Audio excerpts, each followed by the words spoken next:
생명의 빛으로 우리 마음을 비추시는 예수 그리스도의 사랑과 은혜가 여러분과 함께 하시기를 기원합니다. 오늘은 주연절 첫 번째 주일, 예수님 세례받은 수세주일 이렇게 명명하며 지킵니다. 이 주일은 예수님이 물로 세례를 받았다는 거예요. 그런데 물로 세례를 준 세례 요한은 예수님이 성령 세례와 불세례를 줄 것이다 이렇게 얘기를 합니다. 우리가 이 세례의 의미를 살펴보면서 어떻게 세례의 의미가 우리에게 신앙의 모습으로 새롭게 다가오는지를 찾아가도록 하겠습니다. 박문호 시인이 쓴 님이 오시는지라고 하는 시가 있습니다. 여러분도 잘 아실 거예요. 한번 들어보시기 바랍니다. 물망초 꿈꾸는 강가를 돌아 달빛 먼 길 님이 오시는가, 갈 숲에 이는 바람 그대 발자취일까, 흐르는 물소리 님의 노래인가, 내 마음은 외로워 한없이 떠돌고 새벽이 오려는지 바람만 차오네. 백합화 꿈꾸는 들녘을 지나 달빛 먼 길 내님이 오시는가, 풀물에 베인 치마 끌고 오는 소리 꽃향기 헤치고 님이 오시는가, 내 마음은 떨리어 끝없이 헤매고 새벽이 오려는지 바람이 이네. 님을 기다리는 절절한 간절함이 묻어있는 시입니다.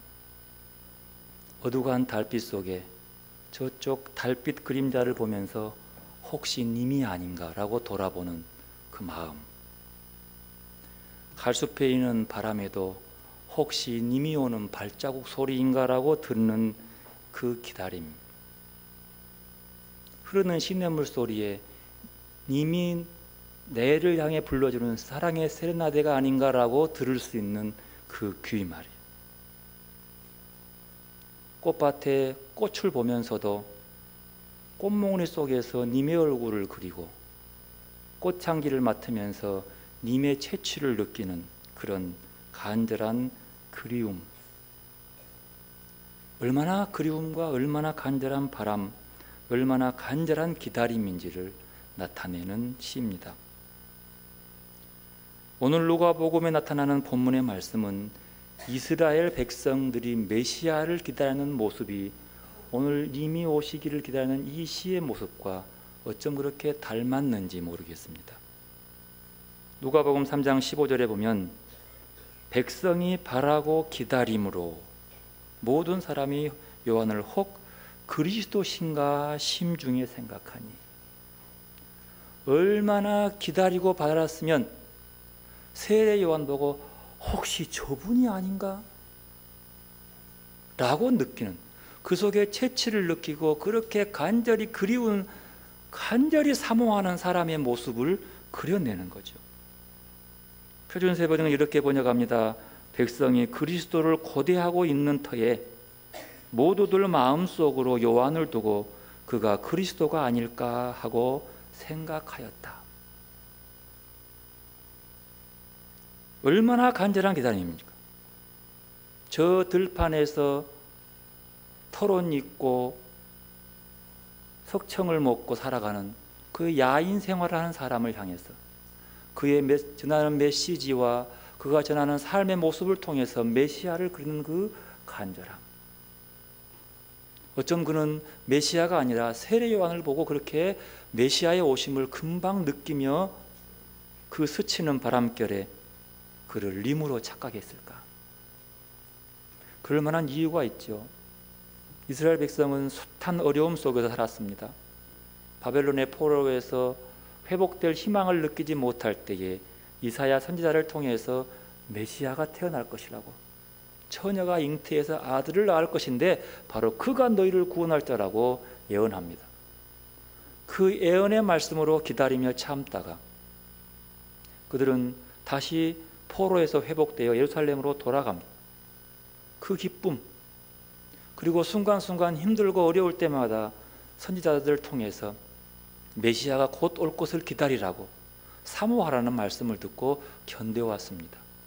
그런데 말라기 선지자를 이후로 그 이후에 400년이 되어 오도록 엄청난 많은 역사의 변혁 속에서 그전보다 훨씬 더 비참한 현상을 맛보았음에도 불구하고 메시아는 새롭고 메시아를 애언하는 애언자도 등장하지 않습니다.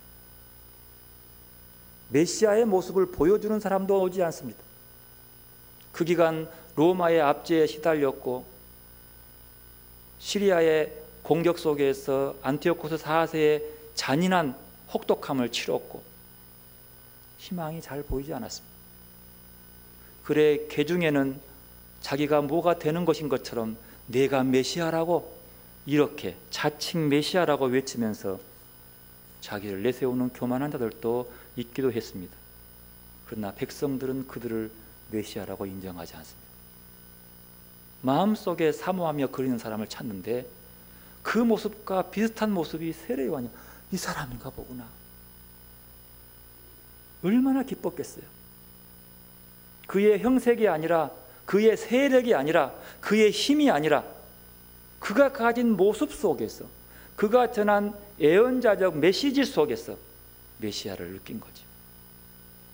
그래서 그들의 마음을 두고 나와서 시킨 대로 세례를 받습니다. 그런데 세례 요한은 그들의 마음을 알아차리고 이렇게 그들에게 말합니다. 16절 함께 있습니다. 요한이 모든 사람에게 대답하여 이르되 나는 물로 너희에게 세례를 베풀거니와 나보다 능력이 많으신 이가 오시나니 나는 그의 신발끈을 풀기도 감당하지 못하겠노라. 그는 성령과 불로 너희에게 세례를 베푸실 것이요. 이 말 속에 그렇게 사모하며 기다렸던 그 백성들의 실망감이 얼마나 큰지. 메시아가 오면 모든 것이 완성돼요. 완벽하는 거예요. 그런데 메시아인 줄 기다리는 사람이 나는 내 뒤에 오시는 사람의 신발끈도 못 풀 정도의 위치야.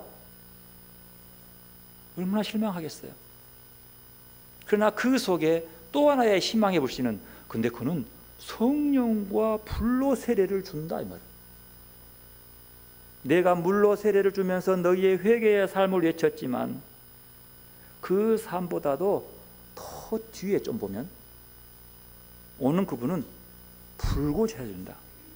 정확히 성령 세례가 정확히 그들은 뭔지는 잘 모르지만 그러나 그 속에서 뭔가 희망이 더 다가오는 거예요.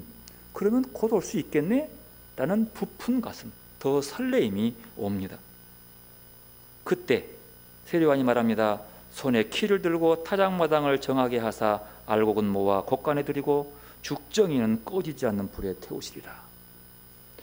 이 죽정이들을 태우고 나면 그러면 금방 올 거라는 그 기대감이 더 폭발하는, 더 안달하면서 메시아의 오심을 기다립니다.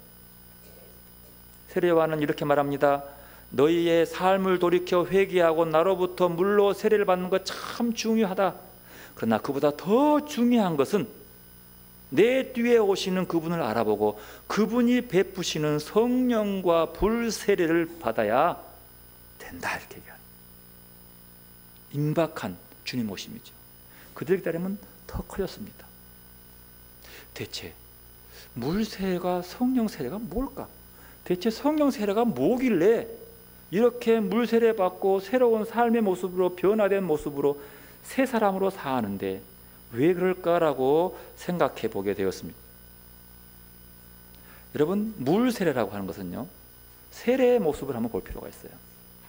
그건 좀 이따 보기로 하고, 이 성령 세례의 모습을 두 개의 차이를 볼 수 있습니다. 우리가 읽는 사도행전 8장 14절 17절의 말씀 보면은 이래요. 예루살렘에 제자들이 모여 있는데 저 사마리아 땅에 말씀이 전해지고 믿는 자가 생겼다는 얘기를 듣는 거예요. 너무 놀란 거예요. 여러분, 사마리아가 어디죠? 유대인들이 볼 때 사마리아는요, 여기는 하나님이 천벌을 내리는 곳이에요. 사마리아 사람과 상종도 안 할 뿐만 아니라 사마리아 지방을 지나가지도 않았어요. 그래서 저 갈릴리 사람들이 예루살렘으로 올 때 사마리아 지방으로 오면 반드시 금방 지름길로 오지만 이 추하고 죄 많은 그 땅을 지나가지 않기 위해서 멀리 동쪽으로 돌아와요. 요단강을 건너가지고 피해와요. 예루살렘 사람이 갈릴리로 갈 때도 마찬가지예요.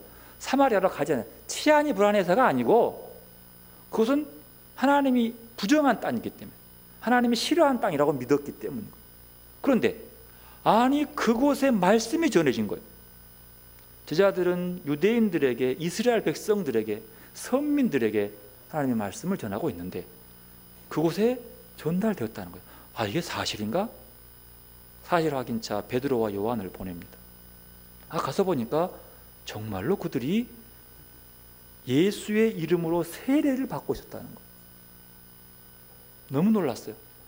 그래서 그들이 성령 받기를 기도합니다. 즉 성령 세례가 임하기를 기도하고 안수하니까 그들이 성령을 받았다는 내용이 그 본문에 나와요. 이거 왜 그랬냐 그러면요, 예수님의 제자들 중에서도요, 세례 요한에게 세례를 받고 제자가 된 사람들도 있습니다. 대표가 안드레예요. 세례 요한에 따르는 제자들이 세례 요한이 보내요. 너는 예수를 따라가라고 보냅니다. 그렇게 세례를 받고 새로운 삶을 사는 사람이 예수를 따라갔지만 십자가를 지는 앞에서 다 도망가 버렸어요. 도망갔다는 것 자체가 중요한 것이 아니라 부정하고 싶은 거예요. 어떻게 메시아가 십자가를 지냐고 하는 마음은 제자들에게 공이 똑같았어요. 베드로만이 아니고요. 그래서 그들의 마음속에는 십자가는 아주 불결한 거예요. 좋지 않는 거라 여긴 거예요. 왜? 사회적 분위기가 그러기 때문이었어요. 그런 그들이 십자가에 죽은 스승 때문에 무서워서 마가다라방에서 숨어 있다가 약속하신 대로 기도하는 중에 성령이 바람처럼 확 임합니다. 성령이 임하니까 그들이 그냥 갑자기 뛰쳐나가서 외칩니다. 그들의 하는 말을 들어보니까 여러 나라 사람들이 각각 자기들 말로 얘기하는 거예요. 아니 이게 외국어를 배우지 않은 사람이 내뱉은데 그 말을 여러 나라 방언으로 여러 나라 사람들이 다 들을 수 있는 거예요. 근데 더 놀라운 것은 듣는 내용이 다 같아. 뭐라고요? 예수님이 십자가에 죽었지만 그 예수는 유대인 여러분들이 십자가에 죽이는 거라고. 근데 그분은 부활해서 오늘 우리에게 왔는데 여러분들이 그 죄를 회개하고 돌아오면 부활의 품으로 돌아올 수 있다라고 외치는 거예요. 보십시오. 성령을 세례를 받기 전에는 그들은 십자가가 무서웠어요. 피했어요. 그러나 이제는 담대하게 나가서 외칩니다. 십자가는 여러분이 지게 했다. 우리를 위해 죽은 것이다. 그러나 부활을 위해서는 우리도 십자가를 져야 한다. 회개하고 돌아와라. 외치기 시작합니다. 그리고 그 속에서 그들이 술 취했구나 라고 얘기하니까 이건 술에 취한 것이 아니고 요엘 선지자의 말을 빌려서 성령으로 받은 성령 충만함의 모습이라고 설교합니다. 그 설교를 들은 내용은 다 십자가와 부활 얘기예요. 근데 사람들이 하루에 3,000명이나 세례를 받았다는 기록이 나와요. 그 은혜를 입은 그 사람들이 가서 보니까 세례를 받고 있어요. 그러나 아직도 그런 뜨거움과 열정이 없어요. 그래서 자기들의 경험 비추어서 하나님이 이들에게도 성령이 임해야 하겠습니다 라고 믿는 거예요. 그래서 성령이 임한 사실, 성령 충만은 성령의 흐름을 따라 살아가는, 성령의 리듬을 따라서 함께 춤을 추어가는 삶, 이게 성령 충만한 삶인 거죠. 이 말씀이 이제 하고 난 다음에 바로 그 뒤에 예수님이 나와셔서 세례를 받습니다. 예수님의 세례의 모습은요 이렇게 돼요. 백성이 다 세례를 받을 때 예수도 세례를 받으니라고 합니다. 나온 사람들이 다 요한에게 세례를 받았어요. 그런데 갑자기 예수도라고 나옵니다. 그 말은 뭐예요? 예수는 세례받지 않아도 될 분이 받았다는 소리예요. 왜냐하면 세례는 누가 받아요? 죄인이 받는 거예요. 마틴 루터의 대요리문답 세례에 대한 이야기는 세례를 두 부분으로 얘기합니다. 첫 번째 부분은요, 세례는 물에 빠져 죽음을 얘기하는 거죠. 여기서 물에 빠져 죽는다고 하는 것은 죄에 대해 죽는 거예요. 근데 예수는 죄가 없는 분이에요. 죽을 리가 없는 거예요. 첫 번째 부분이요. 그리고 두 번째 부분은 빠져서 죽은 물에서 끄집어내어서 다시 살리는 거예요. 다시 사는 거예요. 이 세례는요, 지금까지 지은 죄에 대해서 물속에 푹 빠져 죽어버리고 거기다 매장해버리고 다시 사는데, 다시 사는 것은 죄 없이 나오는 거예요. 예수 이름으로 사는 모습인 거죠. 이것이 물 세례의 뜻이에요. 이 세례의 모습이죠. 그러나 그 세례 속에서 그 한 번 세례는 한 번으로 끝나요. 그러나 세례의 의미를 봤을 때는 한 번으로 끝날 수 없는 게 세례라고 하는 거죠. 어느 목사님이 종합해서 세례의 의미를 이렇게 정의했습니다. 세례는 사랑의 결실이며 인격적인 사건이다. 그러면서 세례란 내가 이 세상을 사랑하지 않고 세상에 대해서 등을 돌리고 보이지도 않고 들리지도 않고 냄새도 안 나고 만져지지도 않지만 하늘에 계신 천국에 계신 하나님만을 사랑하겠노라고 하는 인격적 결단이 세례다, 이렇게 말했어요. 좀 어렵죠? 요약하면 그거예요. 세례는 뭐냐? 세상에 등지고 세상에 대해서는 죽고, 그 말이에요. 그리고 뭔만? 하나님만 사랑하겠다는 결단이에요. 즉 말하면 세례는 하나님만 사랑하며 살겠다는 뜻입니다. 그래서 어거스틴하고 마틴 루터는요, 그런 얘기를 해요. 매일의 세례를 얘기합니다. 영어로 번역할 때는 데일리 베프티즘이라고 번역하는데 날마다 세례받은 뜻이죠. 이것은 형식은 한 번이에요, 물세례는. 그러나 이렇게 날마다 받는 세례를 성령 세례라고 보는 거예요. 물론 물세례도 세례의 의미를 보면 똑같습니다만 사도 바울은 이렇게 말해요. 내가 날마다 죽노라. 바울이 내가 날마다 죽는다고 하는 것은 무슨 말이에요? 날마다 새롭게 산다는 뜻이에요. 날마다 내 지금까지 살아온 삶의 방향을 죽이고 다시 물에서 나와서 새로운 삶을 산다는 뜻이 내가 날마다 죽노라 하는 얘기예요. 그러면 우리가 날마다 죽는다고 하는 얘기는 즉 성령 세례를 받음으로써 천국이 하나님의 보좌에 앉아 계신 그 아버지, 하늘 보좌에 있는 하나님 아버지가 내 마음의 현실로 느껴지기 시작할 때가 성령 세례라고 하는 거예요. 언제요? 지금 여기서요. 천국 가서가 아니라요, 지금 여기서 성령 세례는 하나님의 그 사랑의 모습이 하나님이 느껴지는 삶을 현실적으로 체험하며 사는 것, 이거라는 거죠. 그것은 날마다요. 날마다 받는 거죠. 교회에서 날마다 세례 예식을 행한다, 그런 뜻이 아니에요. 이런 의미로서 세례는 종교적 의식을 뜻하는 게 아닙니다. 그 이상이에요. 그 의미를 보자고 하는 거죠. 그러므로 그리스도인의 삶이란 세례의 삶이다라고 정의할 수 있는 겁니다. 왜냐하면 세례가 뭐예요? 하나님을 사랑하기 위한 인격적 결단이고, 그러니까 하나님만 사랑하기 위해서는 세상에 등을 돌리겠다는 결단이에요. 등을 돌린다는 것은 세상 쪽으로 내 마음을 뺏기지 않겠다고 하는 거예요. 하나님만 사랑하겠다고 결정하는 것, 세상 일에 마음 주지 않고 신경 쓰지 않고 하나님만 사랑하고 예수의 삶의 모습을 따라가겠다는 것이죠. 왜? 예수님의 공생의 삶의 모습은 한결같은 세례받는 삶의 모습을 살아가거든요. 그것도 날마다 말이죠. 여러분은 세례받고 지금까지 하나님만 사랑하며 살았습니까?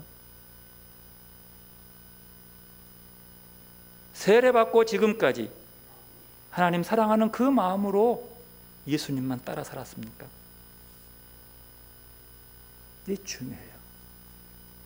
요한복음 21장에 보면 부활한 주님이 갈릴리 호숫가를 거닐면서 베드로에게 둘이 걸으면서 묻습니다. 뭐라고 물어요? 네가 날 사랑하느냐 이렇게 묻습니다. 베드로가 뭐라 그래요? 내가 사랑합니다 라고 얘기해요. 주님 알잖아요. 그때 내 양을 먹이라, 내 양을 치라 이렇게 얘기합니다. 여기서 참 중요한 건 뒤집어 봅시다. 베드로야, 내가 네한테 맡긴 내 양을 사랑하느냐? 이렇게 묻지 않았습니다. 지금 이 말은 베드로를 파송해서 하나님의 사람들에게 복음을 전하고 전도한 사람들을 모아서 하나님의 백성들을 인도하는 목회적 차원의 문제예요. 돌 보고 치라 그 말은 돌 봐라 그 말입니다. 그것은 그 사람들은 네 제자가 아니라 내 제자들을 내가 네한테 맡기니까 네가 그들을 잘 돌봐라 그 말이에요. 지금 그 얘기하고 있는 중이거든요. 근데 그 얘기 중에서 내가 네한테 맡긴 내 양을 사랑해라라고 말하지 않아요. 뭐라 그래요? 날 사랑하느냐? 나 사랑하느냐를 물어보고 있는 거예요. 저는 이걸 보면서 보통 우리 목사들에게 말하거든요. 네가 날 사랑하느냐? 예, 그럼 내 양을 치라, 내 양을 먹이라 이렇게 나온단 말이죠. 이게 무슨 말인가 하면요, 풀어보면 이래요. 목사인 너는 네 양을 사랑하느냐라고 묻지 않고 내게 묻습니다. 네가 나 사랑하느냐? 그건 뭐예요? 목사가 제게 맡긴 주님의 양을 사랑하지 않으면 어떻게 될까요? 쫓겨나지. 그게 못 있죠. 근데 왜 주님은 네 양을 사랑해라라고 하지 않고 내 양을 먹이라 하면서도 나를 사랑해라 하는 거예요? 왜요? 그게 전부기 때문이에요. 여러분, 하나님만 사랑하고 나면 그 사랑한 사람이 뭘 하는지를 보고 사랑한 사람의 모습을 따라갈 수 있어요. 하나님만 사랑하면 하나님이 이 여러분을, 즉 말하면 그 인류를 위해서 그 아들을 보내 십자가에 죽게 만드는 사랑인 거예요. 내가 사랑하는 그 사람이 그 사람들을 위해서 십자가에 죽기까지 사랑하는 그 모습 바라보는데 그 사랑을 따라하지 않겠습니까? 그런데 하나님과의 사랑보다도 사람을 사랑하기 시작하면 어찌 돼요? 편파적인 것이 일어나요. 사람은 아무리 사람을 사랑한다 하더라도 편파적일 수밖에 없어요. 편애할 수밖에 없어요.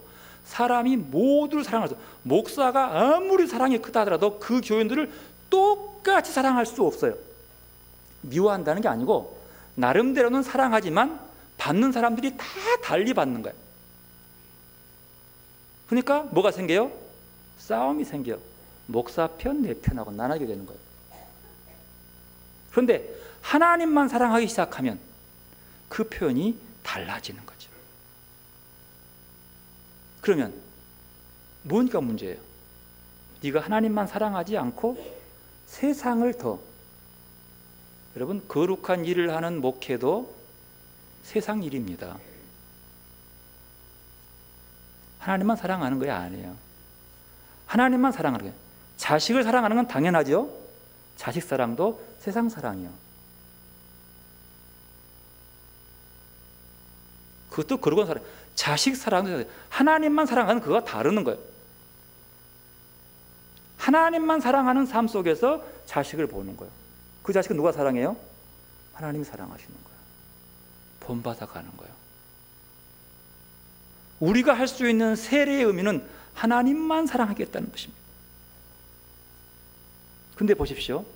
오늘 본문에 보면 재밌는 기록이 나와요.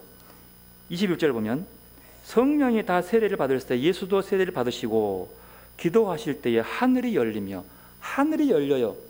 여러분, 하늘이 열리는데 뭐가 필요했어요? 뭐 할 때요? 기도할 때 하늘이 열렸어요. 여러분, 이게 이 본문이요, 마태복음과 마가복음에 가서 보면 똑같은 본문이 나오는데요, 세례 받을 때에 세례를 받고 마태복음 하면 물 위에 올라오니까 어떻게 해요? 하늘에서 성령이 비둘기처럼 슉 내려오죠. 그러면서 이는 내 사랑하는 아들이라고 그 말 거기 나와요. 근데 누가 복음에는 세례받고 올라왔는데 그것이 안 와요. 뭐가 와요? 기도할 때 와요. 이게 누가의 특징이에요. 세례받고 올라와서 기도하는데 하늘 문이 열렸어요. 하늘 문이 열리고 하늘에서 성령이 비둘기처럼 슉 내려왔어요. 자, 기도하실 때 예수님이 뭐라고 기도했을까요? 여러분, 우리도 기도하면 하늘 문이 열립니다. 그런데 뭐라고 기도해야 하늘 문이 열릴까요? 성경에는 없습니다. 그러나 오늘 전어 문맥의 세례의 의미를 찾아보면 그 기도의 내용을 알 수 있습니다. 돌아갑시다. 세례를 뭐라고 정의했어요? 세상을 등지고 누구만? 하나님만 사랑해야겠다는 결단이에요. 그러면 하나님만 사랑하는 것이 세례받은 자의 모습인데, 세례받고 나서 기도했으면 뭐라 기도했을까요? 하나님 사랑합니다 그 말이에요. 사랑하는 사람은 보고 싶어요? 안 보고 싶어요? 보고 싶겠죠. 보고 싶은 거가 뭐라고 그래요? 그리움이라고 그래요. 보고 싶어. 하나님 보고 싶습니다. 왜? 하나님만 사랑해야 하니까. 온 마음으로 하나님, 내가 하나님을 뵙고 싶다고, 사랑의 고백과 더불어서 그리워한다고, 나를 만나달라고, 마음으로 하나님을 그리워하면서 하늘을 우러러봅니다. 기도예요. 근데 하나님이 그 기도를 듣고 하늘 문을 슉 여시는 거예요. 성령을 내려보내십니다.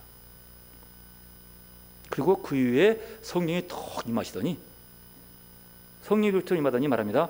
너는 내 사랑하는 아들이다. 내 기뻐하는 자다. 이렇게 말합니다. 하나님을 만나는 것은요, 언제일지 모르잖아요. 오늘일지 내일일지 모레일지. 하지만 하나님을 그리워하는 것은 내일 그리워할 수 없는 거예요. 언제 그리워해요? 지금 그리워하는 거예요. 그리움이 뭐예요? 사랑인 거예요. 하나님만 사랑하는 사람, 그 사랑의 기도를 듣고, 사랑한다는 금성을 듣고, 그 그리움의 간절함을 듣고, 다른 욕심 없이 오직 그 부분 속에서 하늘 문이 열리며 얼굴을 내미십니다. 하늘에 계시는 그분. 그런데 문제는 우리가 세례를 받았음에도 불구하고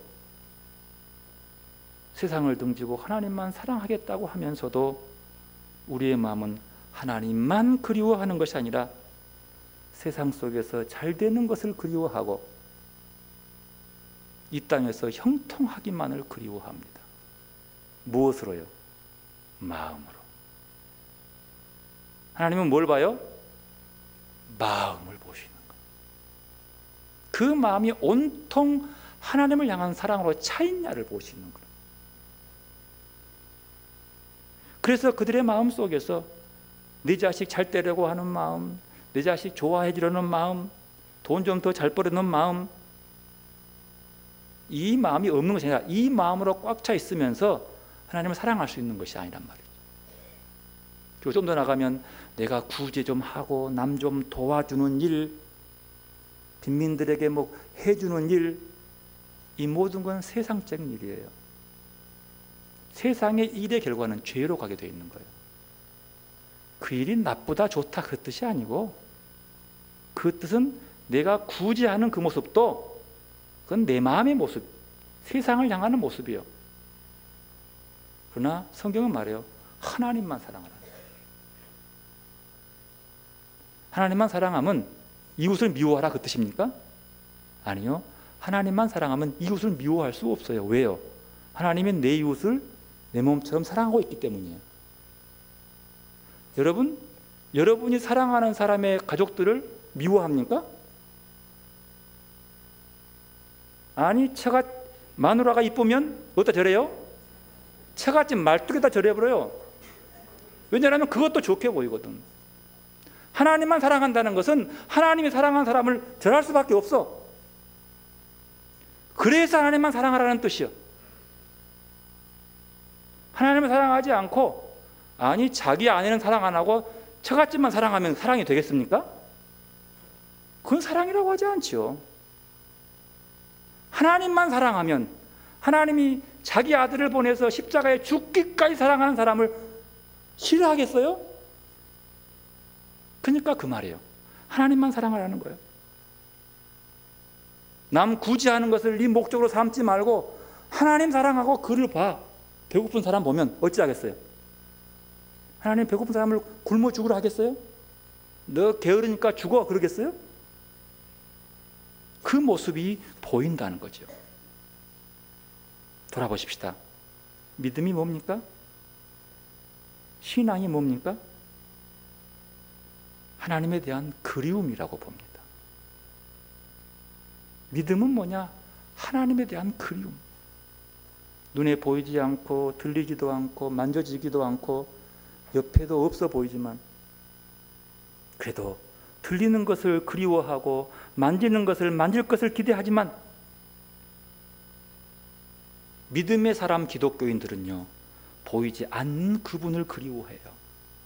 만져지지 않는 그분을 느끼고 싶어해요. 왜요? 사랑하기 때문이에요. 사랑은 그리워하고 그 하나님 아버지가 계신 천국을 그리워하는 거예요. 이것이 믿음인 거죠. 이렇게 세례를 받고 기도하고 하늘문이 열리고 임할 때에 임에서 하나님의 음성이 들려오는 거죠. 말합니다. 너는 내 사랑하는 아들이다. 내가 너를 기뻐한다. 하나님이 기뻐한 사람은 누구예요? 여기서 말하면 누구를 기뻐해요? 하나님만 사랑하는 사람. 온 마음으로 하나님을 그리움으로 꽉 차 있는 사람. 그리고 그 하나님을 그리워하는 모습에 방해되는 것들은 미워 죽겠어. 왜 이것들이 나를 괴롭게 하고 이렇게 보이면서 바라보는 그 사람 하나님이 내가 너를 기뻐한다. 네 진짜 나 사랑하는구나. 내가 너 사랑한다. 이렇게 말하는 거예요. 그러므로 어거스틴과 루터가 얘기했던 것처럼 날마다 세례라고 하는 것은 우리가 매일 세례를 받고 하늘이 열리는 하나님의 사랑의 고백을 듣고 하늘 열리면서 내게 내려오는 그 기쁨으로 내가 너를 사랑한다, 내가 너를 기뻐한다는 음성으로 하루를 살아가는 거예요. 이게 성령 세례예요. 날마다 나를 돌아보면서 늘 내가 세상과 짝하다가도 다시 한번 하나님 앞에서 새로운 세례로 거듭나는 삶. 집착했던 것들을 버리고 하나님의 사랑의 집착으로 바꿔가는 삶. 기도할 때 하나님을 그리워하고 하나님을 만나고 싶어하는 기도가 들어질 때 하늘문이 열리는 거예요. 그리고 내가 너 사랑한다, 내가 너를 기뻐한다 라고 말하는 거죠. 구하라 주실 것이요, 찾으라 찾을 것이요, 문을 두드려 열릴 것이다. 마태복음에 나온 얘기요. 7장에 이 말씀 뒤에 이렇게 말해요. 아버지께서 자식에게 좋은 것을 주시지 않겠느냐 이렇게 얘기해요. 근데 누가복음은요, 구하라 찾으라 두드리라 해놓고 그 뒤에 너희 아버지께서 성령을 너희에게 주실 것이다 이렇게 얘기하는 거예요. 그러면 그 성령이 임하는 모습은 뭐예요? 세례받고 기도할 때에 하늘문이 열리고, 기도의 내용은 뭐예요? 하나님은 사랑해요, 그리움으로 꽉 차서 너무 보고 싶어요 하면 그 그리움, 그 속에 하나님의 사랑의 모습이 내 마음으로 성령을 통해서 확 내려오는 것, 그것으로 하루를 살고 순간순간을 살아가는 모습. 세례와 기도, 세례를 통하여 하나님만 사랑하겠다고 결심한 자가 이제 하나님을 사랑하기로 결심한 하나님을 지금 그리워하고 하는 일이 바로 하늘문이 열리고 하나님께서 사랑한다고 고백하지 않으면 못 견디도록 만드는 그 삶으로 하루를 살아가는, 순간순간을 살아가는 거예요. 이것이 성령 충만의 삶이고 하나님 충만함의 삶이라고. 사랑하는 성도 여러분, 우리의 삶도 이렇게 내가 너를 기뻐한다라고 하는 넉넉한 사랑의 음성을 듣고 그 사랑의 충만함으로 살아가는 여러분의 삶들이 되시기를 바랍니다. 이것이 세례의 삶이요. 세례는 한 번이지만 세례의 의미를 새길 때는 날마다요. 그리고 이 세례의 완성은 십자가입니다. 그리고 예수님의 공생애는 십자가로 시작해서 세례로 시작해서 십자가로 마쳐요. 의미가 있어요. 날마다 순간순간마다 그는 늘 하나님 사랑이에요. 오병이어의 기적을 일으키고 많은 사람이 몰려와서 왕으로 삼으려고 할 때도 그들은 피해서 어디로 갑니까? 주님은 하나님 사랑합니다. 하나님 만나러 가요. 그 사랑받고 다시 세이 먹고 나와 병자를 고칩니다. 사람들이 몰려옵니다. 얼른 도망갑니다. 어디로 갑니까? 하나님의 사랑이에요. 그 사랑, 아버지 사랑 앞에서 내가 너 사랑한다 음성을 듣고 다시 돌아와 또 이래요. 또 가요. 누가복음의 기록들이에요. 세상을 바라보지 아니하고 세상을 등지고 언제나 죽은 자도 살리시고 병자도 고치고 배고픈 자를 먹이시고 하면서도 순간순간 어디로 가요? 하나님 사랑의 자리로 나아가요. 어쩌면 이 예수의 모습이 세례받는 우리의 삶의 모습이라는 거죠. 세례받은 성도 여러분, 우리의 삶이 십자가를 지기까지 하나님만 사랑하며 살아갈 수 있는 여러분들이 되시기를 바랍니다. 기도로 나가십시다. 겸손히 하나님을 그리워하고 바라며 기다림으로써 하나님이 기뻐한다는 음성을 듣는 시간 되시기를 바랍니다. 기도 나가십시다.